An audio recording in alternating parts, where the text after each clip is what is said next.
So today, I just wanted to share some thoughts and let me know in the comments what you think, if you agree and if you're also experiencing it.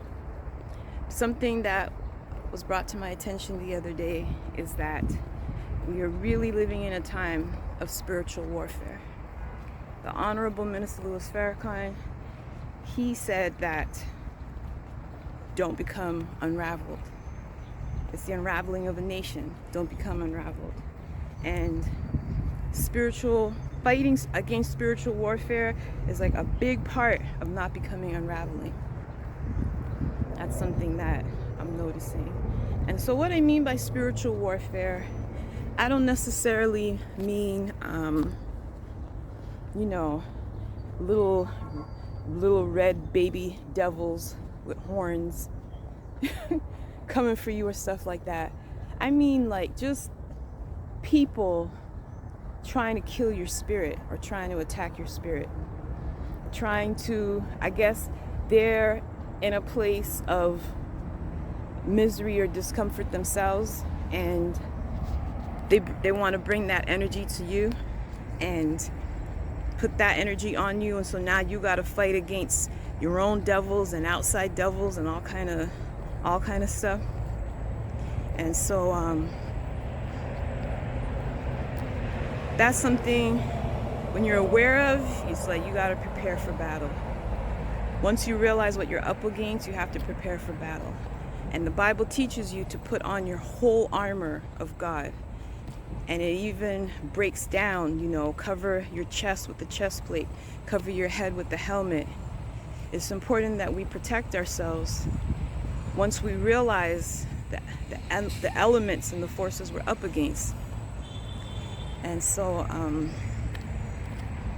I've been reading more and studying more and trying to just put myself in a better space of energy, because we're all vulnerable. We're all susceptible to that.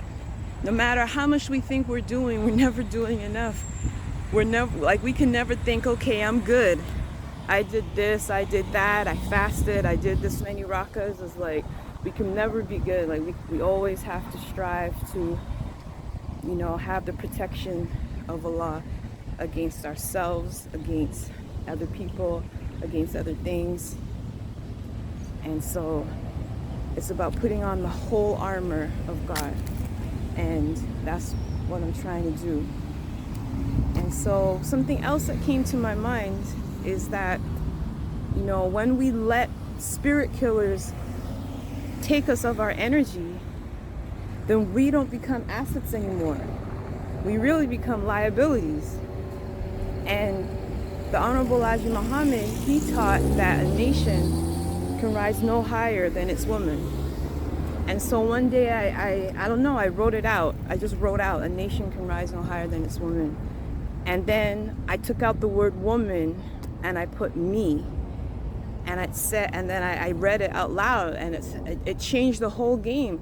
Once I read it and it said, a nation can rise no higher than me.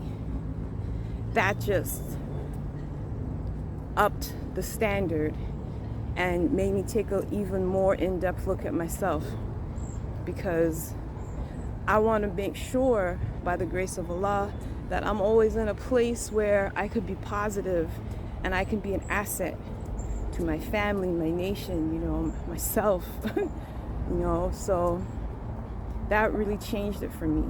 And so don't want to be a spirit killer. Spirit killer is a death to the nation. Don't want to be a spirit killer, because you'll be a death to yourself. So in this war against spiritual warfare, especially to those of us who are sensitive to things like that, don't want to be at war and a death to yourself. So that means, sometimes people are going to come for you, or they're going to try to. That means that knowing how to handle the situation so that you don't give off your energy, because you can tell when they're trying to irritate you, and you can tell when they're trying to bring that out of you so that they can match that with what they're going through. It's like, a transference of energy. It means being aware of that. It might mean, staying to yourself a little bit, not really hanging around too many people. It might mean even changing your diet, because as we know, sugar and sometimes, too much caffeine can all be bad for us. So it might even mean changing that. But once we're aware, then it's time to put on our armor of God and do what we have to protect ourselves, so that we can continue to grow and we can continue to be on the right path and not the path of those who've gone astray. Once again, that path could be any one of us, so it can mean just staying away from people, and especially people who kind of feel like, okay, well, I'm better than you, I'm at this place and you're not, whatever. My father always taught me that some people act like the bottom of a fraction. The bigger they think they are, is the smaller they get. I hope I said that right if my dad's listening. But that's something to always remember. And so, spiritual warfare, just put on your armor of God. Stay positive, do positive things, be around positive people,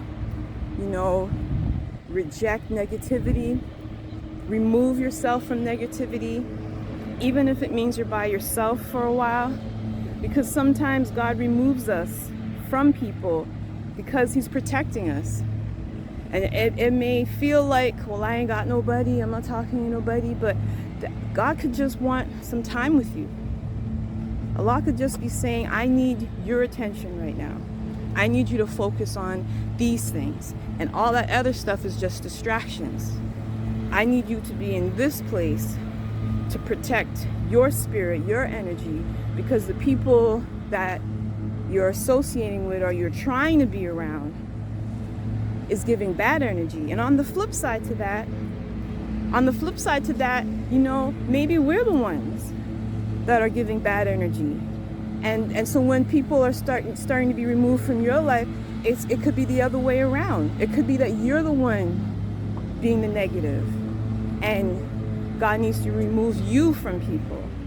So it's really just a time, as the Honorable Mr. Farrakhan teaches, it's really a time for self-analysis, self-correction, and focusing on yourself so that you can be better to serve for your family. So let me know in the comments if you agree, if you've experienced it, if you're going through it, how you deal with it. And I'm looking forward to seeing what everybody says. Thank you for joining me, and I'll see you later. Peace.